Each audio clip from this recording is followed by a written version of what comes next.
วงใจแต่น้องนี้ลืมอายบ่ลง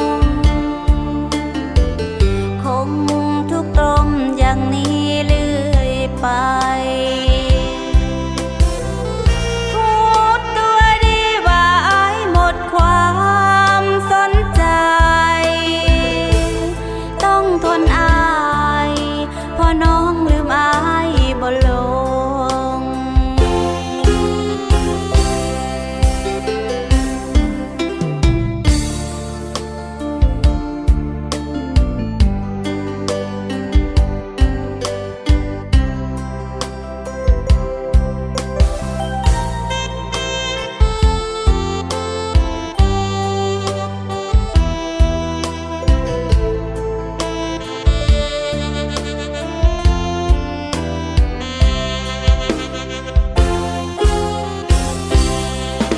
ก่อนนี้น้องเคยฮัก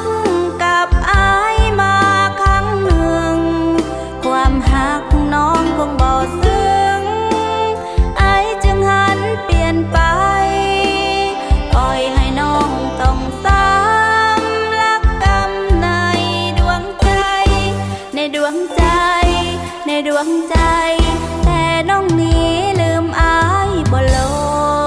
งคงทุกตรมอย่างนี้เรื่อยไป